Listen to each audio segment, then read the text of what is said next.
Good afternoon. Welcome along. It's a busy week of tennis action here on Betting Weekly Game Bet Match. It's Nigel Seeley, your host. I'm joined by Sean Calvert, our senior ATP Tour handicapper, to give you the best tennis betting advice on this week's WTA ATP Tour 1000 event in Madrid. It's a joint, isn't it? It's a joint. No, I filmed Rory yesterday, so I've got the WTA.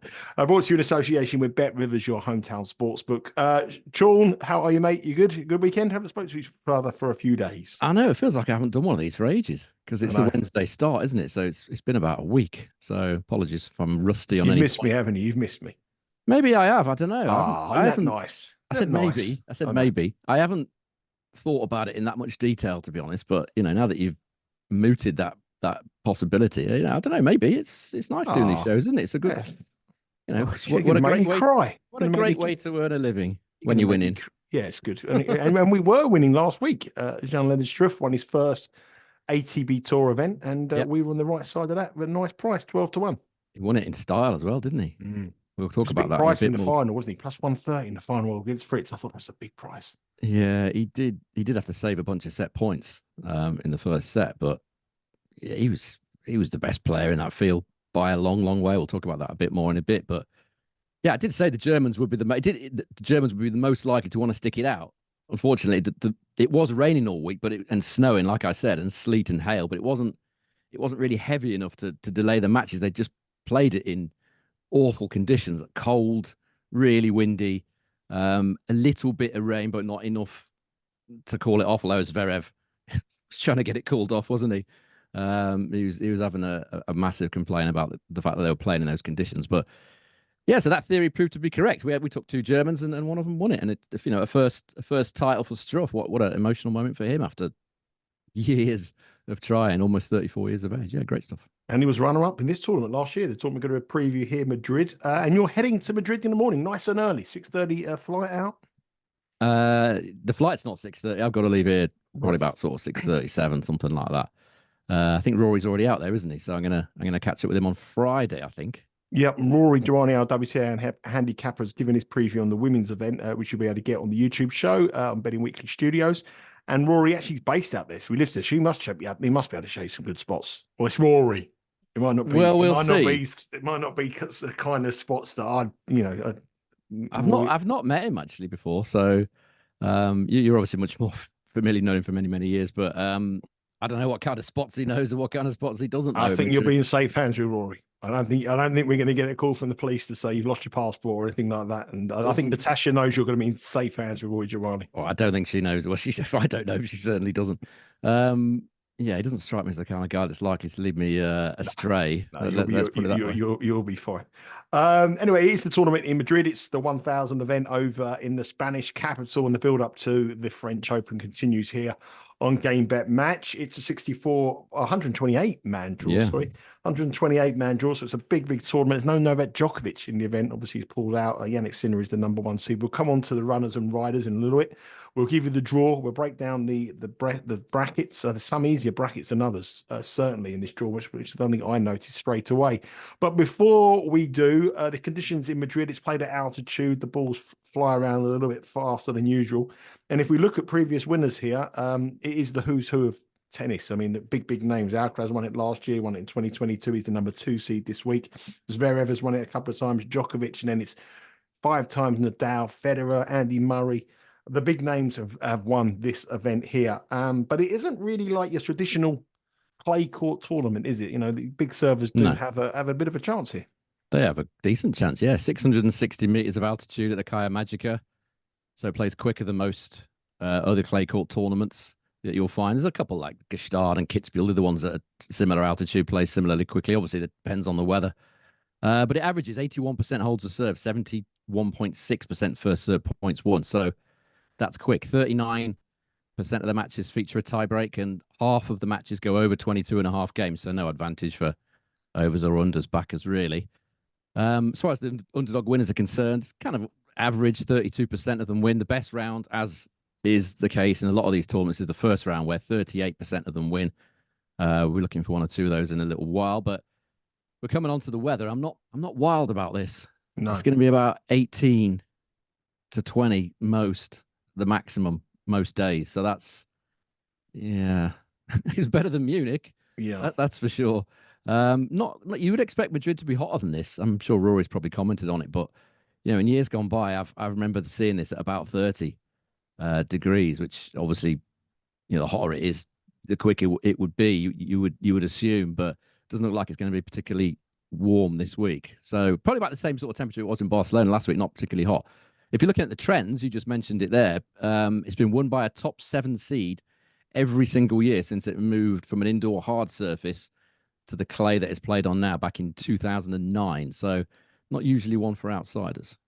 Yeah, the weather conditions last year was sweltering. It was up in the 90s, very, very hot. Not so hot to Of course, because I'm going. Well, it's still pleasant, 18, 20 degrees. And every time you ever go to one of these tournaments, you look at the weather forecast, it says, 18 degrees. You think, and it's the worst things to pack. What do you pack? Do I pack a t-shirt? I mean, what should I wear in the evening? It's always, and that's the big question when you go to these tennis tournaments. But when you get there, it's always pleasant. I mean, the sunshine. I watched the television coverage today. It looks quite nice. It'll probably be a little bit hotter than it is. And when the sun's out, it's glorious. So I'm sure you'll, I would much rather be heading off to the Spanish capital than staying here in London where the weather forecast for the next 10 days is dreadful. It's freezing today. It's freezing. It's really cold, isn't it? It's one of them days. My little boy's gone off to a residential today, so he's spending a night away from his parents for the first time. When I went out to take him to school, it's one of them days when you can see your breath in front of your face, which you would expect in January or whatever. But this is towards the end of April. Anyway, absolutely free. When you said goodbye to your little lad this morning, his first trip, was it tears of sorrow or tears of joy? Thinking, we can have a nice. From who? From him or me? From you. Wasn't tears actually. No. Oh no. He's not keen on that sort of thing. He's like, get out of it, Dad. And he's not. Well, now tonight you've got your final night before you go to Madrid. You and Natasha home alone, candlelit dinner, bit of Barry White on in the background. I don't think either of us own Barry White on any sort of media. You don't like music, do you? You don't like music. You don't like singers. No. I don't like singing. I like music, like what I would call proper music, but I'm not keen on sort of crooning. No, let's just cut this short. There's not going to be any of that. Come on. I thought it'd be the Lagan's away night before you go to Madrid. Yeah. Bit of Lady in Red in the background, Christopher. No, that ain't happening. That's okay. No chance. The romance is dead in the Calvert household. Romance definitely. Is dead. It doesn't live here anymore. It certainly doesn't. To the tennis, actually, that's what we're here for. We're here for the tennis, and the draw obviously is out for Madrid. As I said, it's a loaded draw. The only sort of major seed who isn't in it is the world number 1 Novak Djokovic. Jannik Sinner, the Australian Open champion, and the man who's been fantastic in 2024, is the number 1 seed. And he has no points to defend here this week because he didn't play in it last year. So that's a big advantage for him and his race to get to number 1, which I think is a matter of time away before he does that. Let's have a look at the draw. We'll just give you the how it works is the 32 seeds get buys through to round number 2, exactly the same as the women's draw.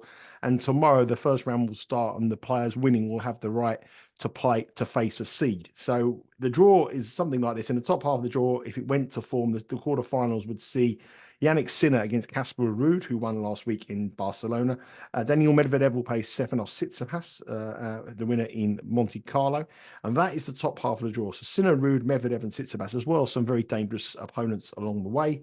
And in the bottom half of the draw, if it went to seedings, you'll see Herbert Hurkacz up against Zverev, 2 times winner here.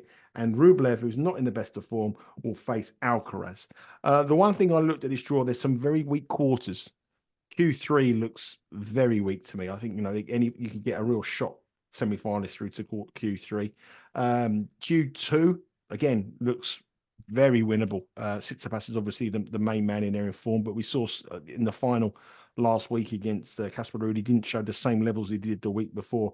So there is sort of areas in this bracket where there is weaknesses. Talk me through the draw, Sean, what do you like here? I think the bottom half is the place to be if you're looking for value. And the reason for that is that the top half is a lot tougher, if you ask me. You've got in there Jannik Sinner, as you said, you got Casper Ruud, Medvedev, Tsitsipas, and tons of other dangerous ones. People like Shelton, Tiafoe, Lehecka, Bublik, Korda, all these guys, Kashanov, Dimitrov, Jarry, all these guys could go well on a good week. None of them would surprise me for going deep. And in the bottom half, you've got Alcaraz propping up the draw, basically, and we don't even know if he's fit. We don't even know if he's going to show up. I mean, I assume he's going to show up, but are we certain he's going to show up? And if we are certain, how fit is he? That arm injury didn't look like a minor thing to me. Didn't play Monte Carlo, didn't play Barcelona. He left both of those really late to pull out as well, didn't he? In Monte Carlo, he was saying, yeah, I'll be all right. Next thing you know, he's withdrawn. It didn't ever look like he was going to be all right. Looking at the video, his arm was completely strapped up, wasn't it? It didn't look great. He might be all right this week, but no one's ever won this 3 times in a row. The chances of Alcaraz doing it for me are bigger than the odds that he's being put in at. So if we're saying Alcaraz is an unlikely stayer, so to speak, I think you've got to look in this bottom half for alternatives at decent prices. I've got 2 here that I'm going to suggest. Well, let's give the list of the prices here to win the tournament in Madrid. It's the 1,000 event, and Alcaraz is the tournament favourite at plus 180. And Sean has touched on there how dangerous it is to take an opponent who has an injury. No person in the history has ever won 3 titles here back to back. Not even the great Rafa Nadal. So there's a lot of pressure on the young Spaniard here.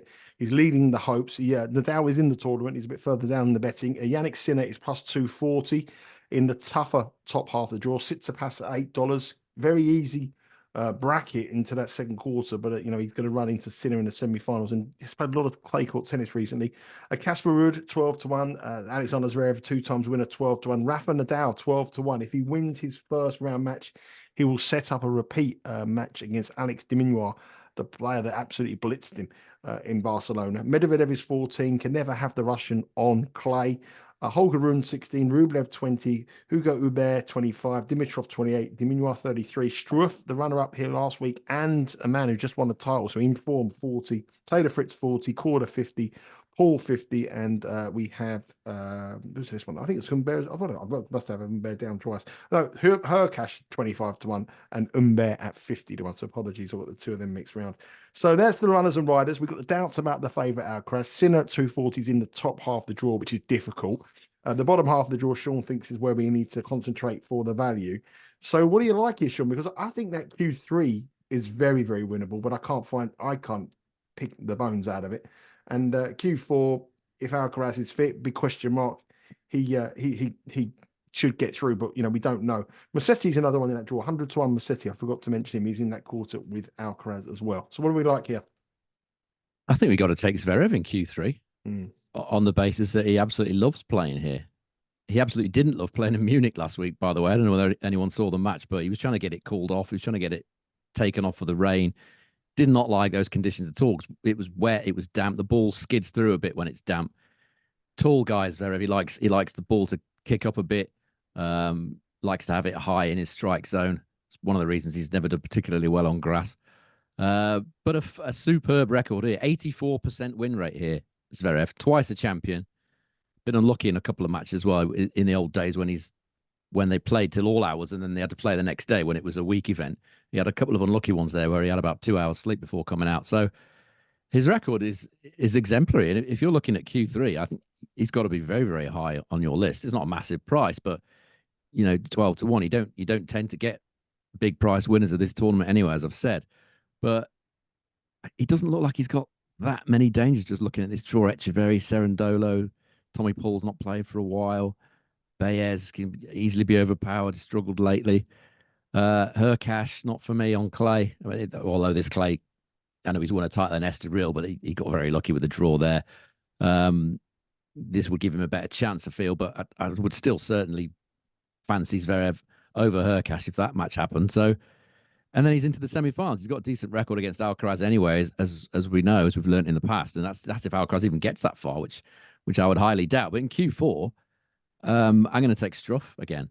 I know it's a quite unusual thing for me to do to back the same player back to back, but he's coming in here in the best spirits of his career. Basically, he's just won a title. He's been trying for years. Won it on his home turf and played brilliantly. Didn't just edge his way to that title. He absolutely crushed some of his opponents. Holger Rune, he absolutely dismissed 6-2-6 love, I think it was. And then after that, Holger's mum came on and said, "Oh, he wasn't feeling very well."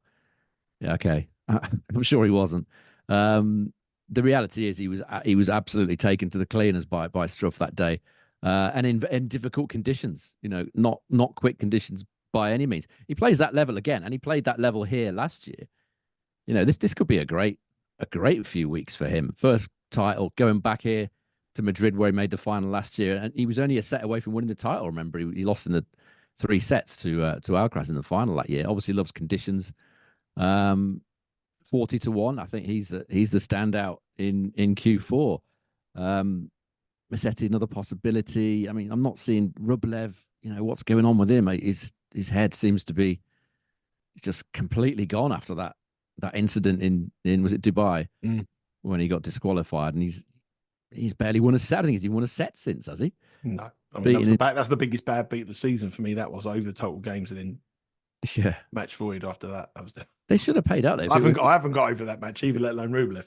I would have thought if it went, I thought once it went past the overs mark, no, that was it. No, if you sold out, some books actually do pay out online. That's what early, I thought. But if you don't, you know, the bet's void. So that Struff bet though, that Struff bet will run. He'll run into Alcaraz in the last 16 if Alcaraz is fit, and obviously it's a repeat of last year's final. And then if he gets through to, if he does beat Alcaraz or Alcaraz doesn't even get that far, it'll be a quarterfinal showdown again with Auger-Aliassime. As you said last week, he absolutely annihilated him. He did. Rune was supposedly ill, but he didn't look very ill to me. He's been ill an awful lot. I think it's his mum's stock excuse, isn't it? He claimed to be ill when he got beaten very, very easily by, was it Marijan? Either Indian Wells or Miami. I can't remember which one it was, but he claimed to be ill then as well. The reality is with Auger-Aliassime, if things aren't going his way, then the toys come out of the pram very, very quickly. That's why I've never fancied him as yet to win a major. He's just not mature enough. If things aren't going his way, he tends to just back off and, well, there's an injury or I'm ill.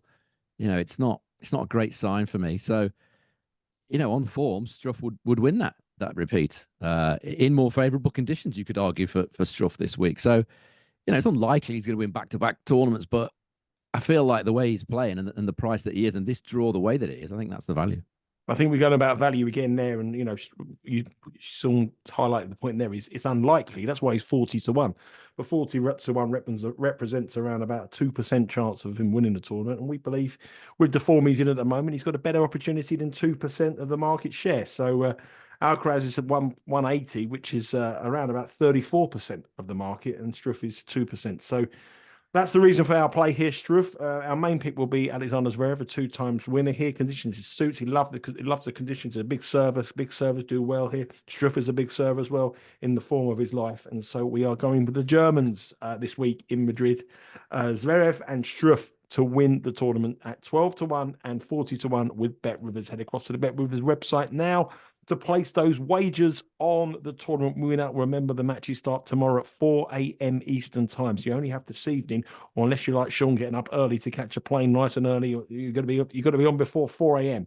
So my advice to you is get across now and place those wagers on Zverev and Struff before you forget about it in the morning. And Sean is on form, a winner last week, and a pick that we touched on the week before in Tsitsipas, and it's made our figures quite profitable now on the season as well. So we're up on the season as well, thanks to Struff last week. Okay, we've got some matches as well. Not only the outrights, we've got matches. There is a whole host of matches on the Bet Rivers website now.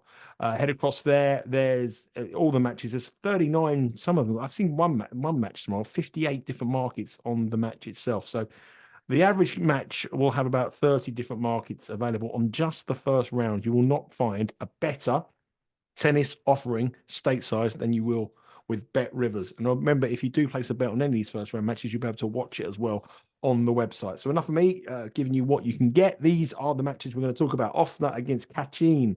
Ofner is -220 here. Cachin is +175. If we look at the spread, it's 3.5, -139 for Ofner, giving up the 3.5. Cachin is +108. The total games in this match are 22.5, with over -108 and under -118. They've met twice before. They met in Madrid in a challenger here, which Cachin won, and they won in Sao Paulo in 2018, which Ofner won. Both matches cashed on the overs, and both were on clay. Cachin, though, is in the worst form of his career. He hasn't won a match in 2024. And I was sitting next to him the other day in the hotel. He was in the hotel lobby. Oh, yeah. And he was sitting there. But he was watching Van der Sandschulp play another Argentine, Courier, I think it was. Van der Sandschulp played Courier. Yeah. And he didn't have a care in the world. He was on the phone, chatting with his mate on Instagram. I was thinking to myself, this bloke hasn't won a match. Oh, yeah, didn't seem to be that bothered. But anyway, he's up against Ofner, not in the greatest of form himself this year. Only 2 wins from his 8 matches. So 2 players who are desperate for a win here. Yeah, I mean, if Cachin's ever going to find his form again, and he is at some point, when he gets himself out of the bars that you frequent and gets onto the practice court more often. The hotel lobby. It wasn't the Okay. bar, it was the hotel. They had a bar there, but it was the hotel lobby. It's the fact that he was watching TV, don't you? It suggests to me that there were drinks available there somewhere. No? Yeah, I suppose if you wanted to, but I was just sitting there watching the tennis show. Yeah, but was Cachin? Cachin might have had a little cheeky one, mightn't he? Because No, he was just sitting there on his phone, just chatting on Instagram and just watching. He was watching his countrymen, and I just thought to myself, he was very relaxed for someone who was in probably the worst form of his life. That's a good thing, isn't it? You can't be sitting there thinking, "Oh, when am I ever going to win again?" And if he is going to win again, and he will do at some point, obviously, it's a very good chance it's going to be on clay at altitude in Europe where he goes the best. He made the final of the Challenger here last year, beat Ofner on the way to winning, on the way to getting to that final. He was a -112 favourite that day for that match. Cachin now is about what, plus 175? Big price, plus a year on. Yeah. The same conditions, same opponent. Once he got to that final of the Madrid Challenge, he then did really, really well here as well. He beat Tiafoe, beat Cerundolo, very nearly beat Struff as well at the Masters. And then a couple of months after that, he went on to win in Gstaad. He won the title in Gstaad at altitude on the clay. So he's got a history of performing his best on clay at altitude. He obviously loves this city. He's going to come back here. Great memories from last year. This is where he's going to have to start picking up some results. And now he's facing a guy we beat here last year and who hasn't won back-to-back matches since January. So it's not like Ofner's coming in here in fabulous form either. So I feel like the first set is massive in this match. He feels like Cachin's got to win it. Otherwise, if he doesn't, you wouldn't be at all surprised to see his head go down and the shoulders slump, and it's another defeat to add to his tally. But the odds from Bet Rivers here, plus 143 when I had a look earlier, of Cachin winning the opening set. I think that's the way to go. He's going to come in here very positive, I think, after everything he's done here in the past. Come out, play his tennis, wins the first set. He's got a great chance of winning the match. So I feel like if he doesn't win that first set, it may be over for him. So that's the way I'm going here. Plus 143, set 1, Cachin. It's a risk, but I think it's worth taking. Would you? I quite like the over 22.5 here. Just given the fact that both players are in drastic form, I think they'd be very nervous. There'd be a lot of mistakes. I wouldn't trust whoever took the first set. So if Cachin does take the first set, like we hope, I wouldn't trust him to go and win it back to back with the form he's in. So Ofner might come back. So I was quite looking at the over 22.5 here at -108. Yeah, quite possible. The Ofner's big server, big hitter. The 2 matches they've played in the past have both gone to a final set. So obviously neither of them are in great form, as you said. There will be ups and downs. So that's certainly a possibility as well. Yeah. Yep. So head across the Bet Rivers, 29 different markets on this match, but our main play is Cachin to win the first set. I think it's plus 114, Sean said there, which is currently 43. Oh, plus 143, even better. Yeah. Plus 143 with Bet Rivers. Head across now on those markets, 29 different markets. If you do bet the match, you'll be able to watch it at 4 a.m. Eastern time. We don't know the actual order of play yet, but we do know the play starts 4 a.m. So this could be an early one or a late one. We will wait to find out as the day progresses. Let's move on to another match. And when these odds come through, I had to look at these again. I thought these can't possibly be right. But anyway, these are the right odds. Felix Auger-Aliassime is -435 to beat Nishioka. Nishioka is plus 325. The spread here is 4.5. 4.5 start for Nishioka is plus 102. Felix Auger-Aliassime giving up 4.5 -130.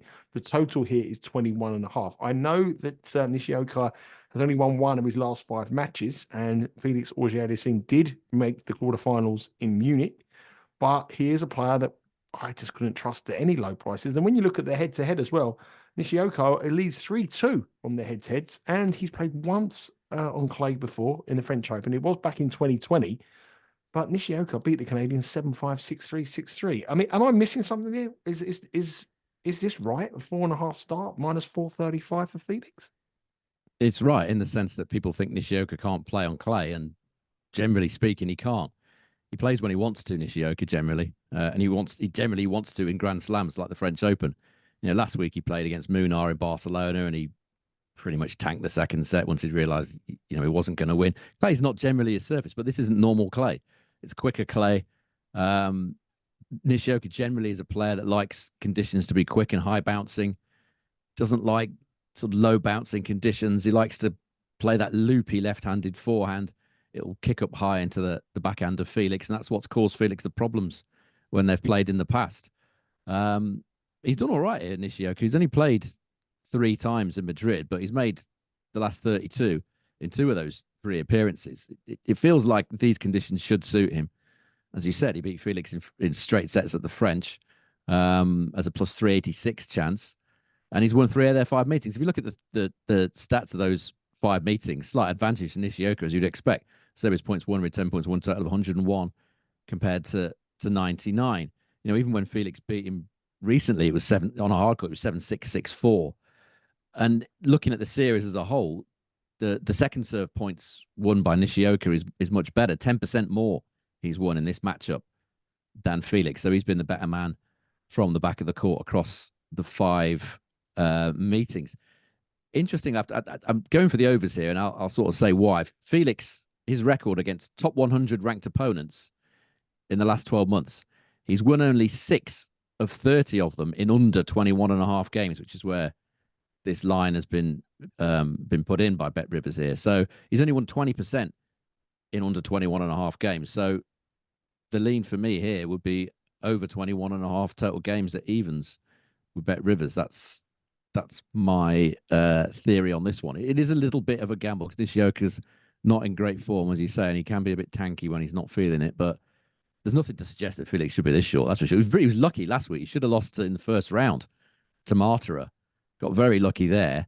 Played a poor Taro Daniel in the next round and then got beat pretty comfortably by Struff. So he's not in the greatest of form. You feel like there's an error coming from him the longer a rally goes. So I would certainly be nowhere near that terrible price on Felix. Yeah, over 21.5 is even money, and a bet that we've cashed on a few times if Felix matches is over on set number 1. So head across the props on the BetRivers website. You might see something that interests you on there as well. But Felix, Auger-Aliassime, Nishioka over 21.5 games. I think 4.5 is a big handicap at plus 102 for Nishioka as well. So he's not going to have it easy if he does progress here, Felix. But I think the lines are very, very heavy in favour of the Canadian, because also we've got to remember that the Canadian support with Bet Rivers obviously having a license in Canada. A lot of Canadians will be betting their man here.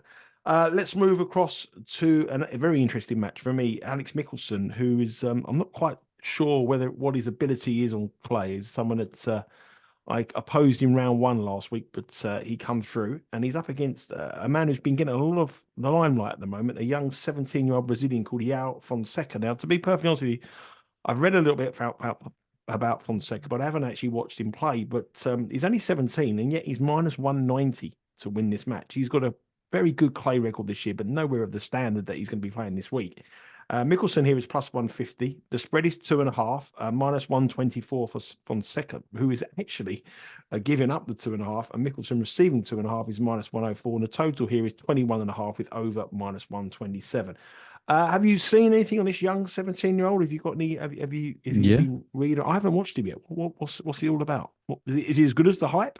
He's got some very good weapons. Yeah, he's got some real skills for Fonseca, but he's 17 years of age. He's very raw still.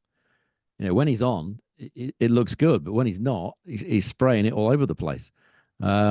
His shot selection, as you would expect, at the age of 17, he needs to kind of work on that a bit. But very raw, 17 years old, got the talent. He's beat some good players already. Beat Sonego, didn't he, the other week?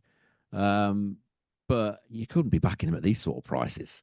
In these conditions, he's unproven in these sort of conditions. Played the Madrid Challenger a couple of weeks ago, lost to Raidi there, so didn't particularly go fabulously well. This is all new to him. This European clay Madrid Masters at altitude against a very decent server in Michelsen. This is just a theory for me. The theory of the guy with the bigger game in the quicker conditions against someone that's primarily plays in very slow conditions. He came to prominence in Rio, didn't he? Which is very, very slow.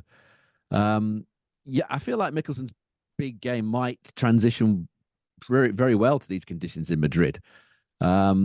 I wonder how Fonseca is going to handle the quality of Michelsen's serve in these quicker conditions. Michelsen's serve quality on the ATP stats is 45th in the world, ahead of the likes of Bublik, according to the ATP's serve quality statistics. So, and that's a big weapon in Madrid. It feels like an overs kind of match to me. As I said, Fonseca's very up and down. When he's lighting it up, it's great. When he's missing, it's not so great.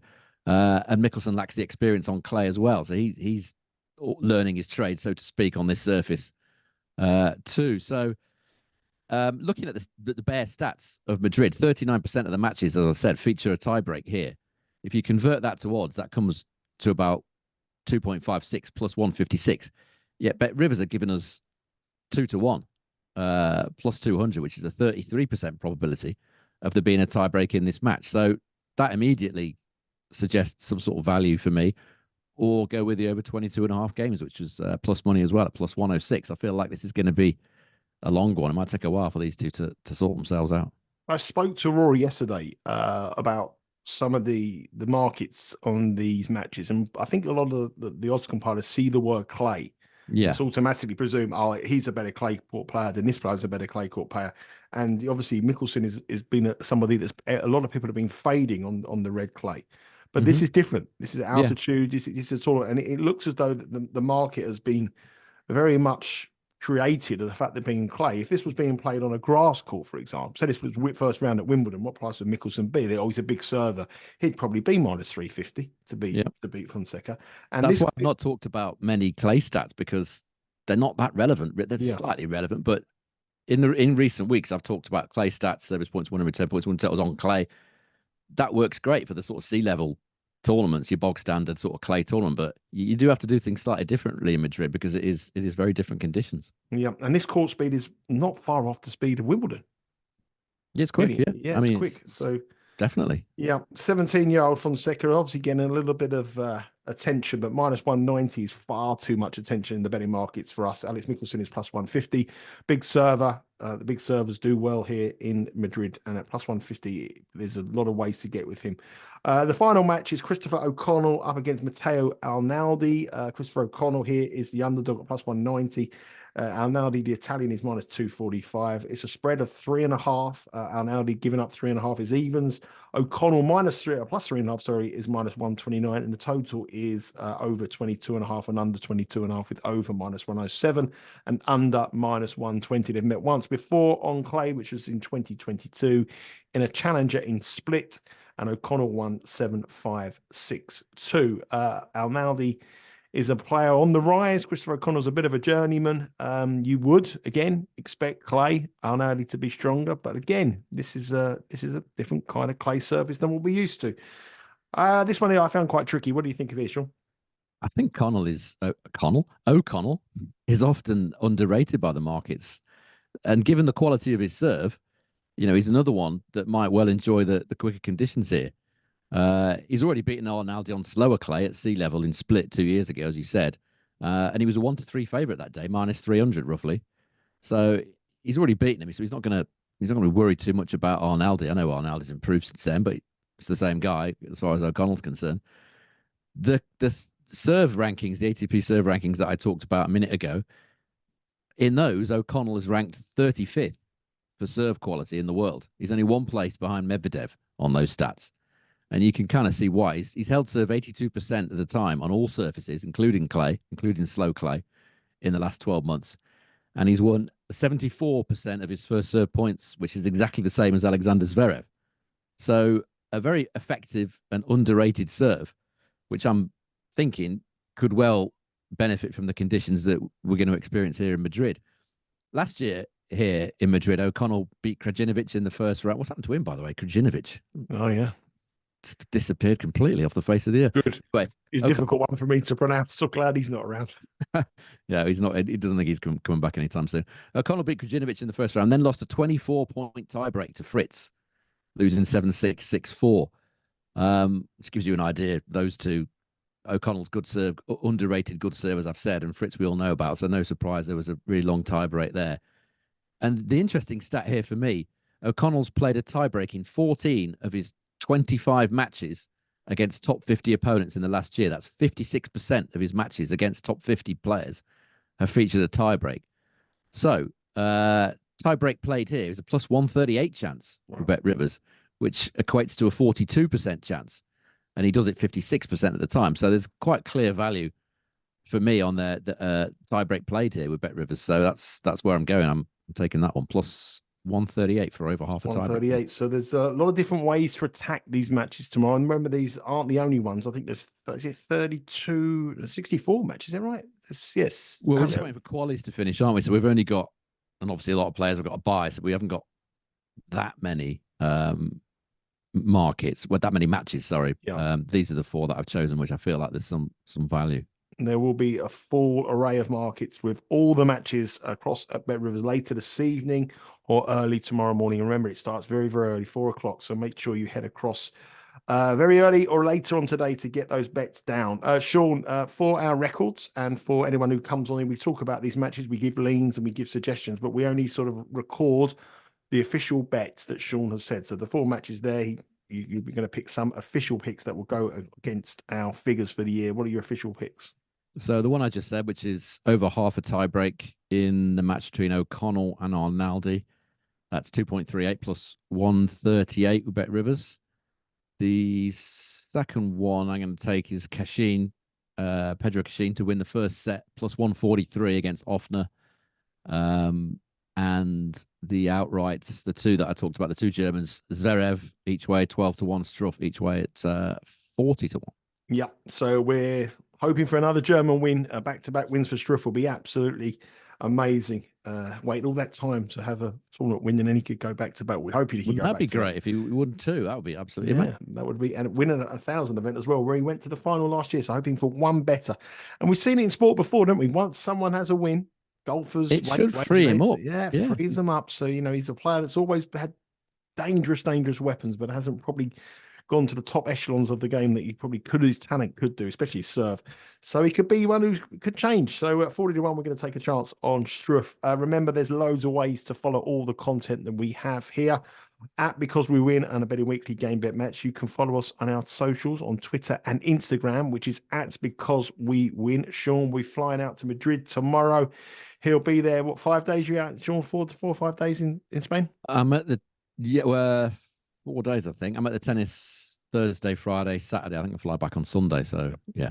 So you'll be able to get some in-play picks. You'll be able to get some action from Sean on the Instagram account. And Rory will be there on Friday as well, alongside Sean. And he'll be marking your card on the women's event. Remember, this is a WTA 1000 tournament and an ATP Tour 1000, the men and women. Very rare that they play together, but they're both playing together in this tournament here. And Rory will be in Madrid, having you covered on the women's side, and Sean will have you covered on the men's side. Remember to subscribe, follow us, and subscribe to our YouTube channel, Betting Weekly Studios. Not only tennis coverage, it's a busy night of Premier League football action this evening. We have a show on that. We have the top and the bottom of the Premier League is going to be decided over the next few weeks, and we'll have you covered all the big matches in that league and as well as across Europe. And also we have the Champions League fast approaching, the semi-finals and that, which the guys will have you covered on there. And also download this podcast, Betting Weekly Game Bet Match, on your preferred podcast provider.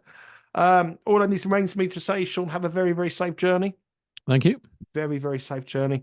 I think tonight I would suggest a nice glass of Chateauneuf de Pape. I would suggest candlelit dinner. And I would say a little bit of Lionel Richie and the Commodores, once, twice, 3 times a lady in the background. And Sean, you will have a farewell to remember. That's it for this evening. Game Bet Match. Take care.